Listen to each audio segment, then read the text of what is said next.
झाली, वेगवेगळ्या चर्चांना उधाण आलेलं आहे. नेमकं या भेटीमागचं काय कारण होतं? काय आहे, आपल्याकडे आता पूर्वीसारखी निकोप राजकारण राहिलेलं नाही. मी आता कसं आहे, कोणी एकमेकांना भेटणं म्हणजे प्रत्येक वेळेला काहीतरी त्याच्यामधनं राजकारण शोधायचं आणि त्याच्यातनं काहीतरी युत्या आघाड्या. एक तर 3 वर्षांचा निवडणूक आहे, आता तर काही परिस्थिती तशी नाहीच आहे. आणि दुसरी गोष्ट म्हणजे निवडणुका संपलेल्या आहेत आता. आज ते सत्तेवरती आहेत. आम्हाला जर काही समजा सजेशन्स द्यायचे असतील, जर काही चांगल्या गोष्टी करून घ्यायच्या असतील तर त्याच्यासाठी भेट व्हायला नको की प्रत्येक वेळेला त्याच्यातनं काहीतरी आपल्याला शोधलंच पाहिजे, प्रत्येक वेळेला काहीतरी त्याच्यातनं आपण राजकारणच शोधलं पाहिजे, अशी काय आवश्यकता नाहीये. उद्या मी मुख्यमंत्र्यांना भेटीन. आज मुंबईमध्ये, महाराष्ट्रामध्ये, पुण्यामध्ये, ठाण्यामध्ये अनेक शहरांचे प्रश्न आहेत, राज्यांचे प्रश्न आहेत. जे आम्हाला जे वाटतात ते आम्ही सांगणं गरजेचं नाही का? मी खरं तर त्या दिवशी तुम्ही जर असतात त्या दिवशीच बोललो असतो. मी कशासाठी भेटलो तुम्हाला आठवत असेल. मी आता जे भेटलो त्यांना या सगळ्या याच्यामध्ये जी काय रोजची परिस्थिती मला जी काय आपल्या शहराची दिसली ती इतकी बिकट आणि विचित्र आणि इतक्या भीषण अवस्थेला पोहोचलेली आहे. आणि त्यातला सगळ्यात महत्वाचा भाग आपण बघत नाही. आपल्याकडे काय होते, डेव्हलपमेंट म्हणजे रस्ते बांधणं, फ्लायओव्हर बांधणं आणि ब्रिजेस बांधणं, याला आपण प्रगती म्हणतो. परंतु मला असं वाटतं की ती सूज आहे. कळलं का? ते काही बाळसं धरलेलं नाहीये. म्हणजे आपल्याकडे चांगले फ्लायओव्हर्स व्हावेत, चांगले ब्रिजेस व्हावेत वगैरे वगैरे, चांगले व्हावेत ना, परंतु आपण मूळ गोष्टींना आपण हात घालत नाही आहोत. आज काय आहे, संपूर्ण मुंबईमध्ये, ठाण्यामध्ये, पुण्यामध्ये, सगळ्या शहरांमध्येच खास करून सगळीकडे रिडेव्हलपमेंट सुरू आहेत. म्हणजे जिथे एक 25 माणसं राहत होती, एक 40 माणसं राहत होती, आज तिकडे जवळपास 400 माणसं राहत आहेत. जागा तेवढीच आहे, रस्ते तेच आहेत. आणि अशा सगळ्या परिस्थितीमध्ये आज अनेकांकडे अनेक गाड्या आहेत.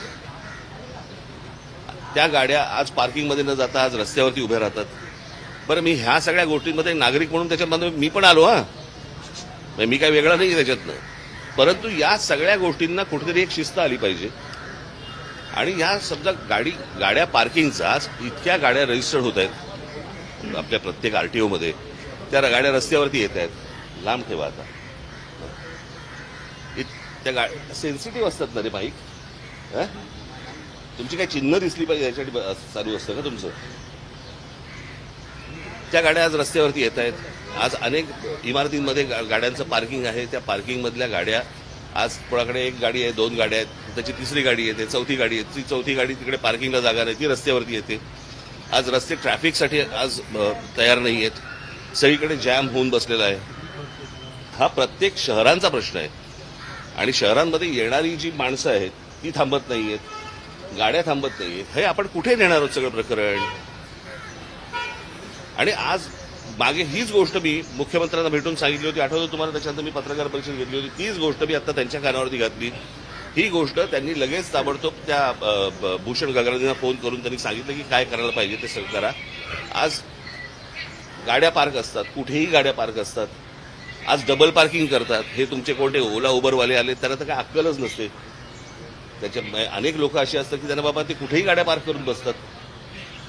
आणि त्यांना समजण्यापेक्षा मला असं वाटतं एकदा एका गोष्टीची शिस्त आली की त्यांनाही समजेल की कुठे गाडी पार्क करायची आणि नाही करायची.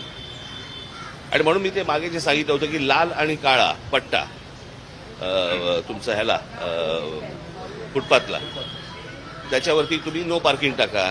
पिवळा आणि काळा असेल तिकडे पार्किंग टाका. आणि त्या सगळ्या ह्याच्यामध्ये जर समजा तुम्ही त्या लोकांना काही पनिशमेंट नाही लावली किंवा बाबा तुम्ही चुकीच्या ठिकाणी पार्क केलं तर बाबा 5,000 रुपये तुम्हाला दंड बसेल किंवा डबल पार्किंग केलं तर 10,000 रुपये दंड, ही भीती जोपर्यंत येणार नाही तोपर्यंत शहरांना शिस्त येणार नाही. आणि ह्या सगळ्या गोष्टी मी त्यांच्या कानावरती घातल्या.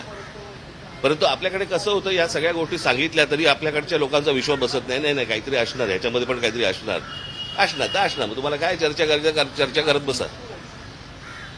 मी जो गेलो होतो तो ह्या गोष्टींसाठी गेलो होतो. त्यांच्याकडे ते सगळे परत अख्खी फाईल दिलेली आहे. ती संपूर्णपणे त्यांनी त्या गगरांकडे पाठवली आहे. पुढचं काय होईल ते मला असं वाटतं गगरांना विचारा. जसं तुम्ही म्हणालात की परप्रांतीय जे येतात त्या संदर्भात काही कुठेही नोंद केलेली नसते, पण आपण सध्या बांगलादेशी यांच्या संदर्भातली कारवाई सध्या घेतलेली बघायला मिळते. प्रश्न असा आहे ना की या सगळ्या गोष्टींचा विचका झालेला आहे. आपल्याकडे कुंपणच शेत खाते. या सगळ्या लोकांना आधार कार्ड आणि रेशन कार्ड आणि सगळ्या गोष्टी कार्ड देणारी माणसं इथलीच आहेत ना, त्यांच्यावर कारवाई कोण करणार? माणसं येत आहेत त्याला तुम्ही फुल प्रूफ त्यांना अख्ख्या सगळ्या गोष्टी त्यांच्या हातामध्ये देताय, की देणारी माणसं कोण आहेत? आपलीच माणसं आहेत ना, त्यांच्यावर कधी कारवाई होणार आहे?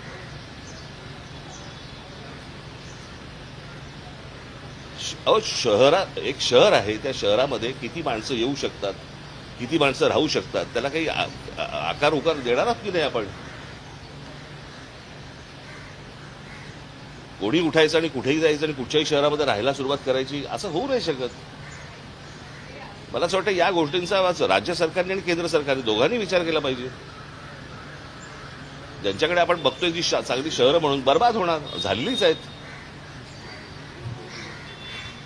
आणि मला असं वाटतं की मी एक राज्याचा नागरिक म्हणून, एका पक्षाचा अध्यक्ष म्हणून, एक विरोधी पक्ष म्हणून मला असं वाटतं काही गोष्टी सजेशन्स हे मला असं वाटतं सत्ताधाऱ्यांना सांगणं गरजेचं आहे, देणं गरजेचं आहे. आणि त्याच्यासाठी मी यांना आत्ता नाही परत भेटीन. ह्याच्यानंतर तुम्हाला काय राजकारणाच्या चर्चा करायच्या असतील त्या तुम्ही करत बसा. मी जो गेलो होतो, आणि दुसरी गोष्ट म्हणजे ज्याला मी सुरुवात करताना सांगितलं होतं की एक निकोप राजकारण हे महाराष्ट्रामध्ये पूर्वी होतं, की निवडणुका संपल्यानंतर सगळेजण एकमेकांना भेटायचे, काही बोलणं व्हायचं, काही व्हायचं. या सगळ्या गोष्टी आता संपलेल्या आहेत, बंद झालेल्या आहेत. आणि प्रत्येक गोष्ट ही तुमच्याकडे तिरस्कारानेच सगळ्या गोष्टी आपल्याकडे पाहिल्या जातात. ते असं बघून नाही चालणार, यातनं हाताला काही लागणार नाही. आणि मला असं वाटतं की विरोधी पक्षाची भूमिका ही योग्य रीतीने पार पाडली पाहिजे. जे काही जिथे सरकार चुकेल तिथे ठणकावलं पाहिजे. आणि सरकारला मला असं वाटतं की, आणि हे उद्या आम्ही सरकारमध्ये असू, त्यांनी हीच गोष्ट केली पाहिजे. या पद्धतीनेच मला असं वाटतं राज्य चाललं पाहिजे, तरच लोकांच्या हाताला काहीतरी गोष्टी लागतील, अन्यथा काही लागायचं नाही. नगरसेवकाबाबत अजित पवारांच्या विमान दुर्घटनेवर आता हे बाबा राहू दे.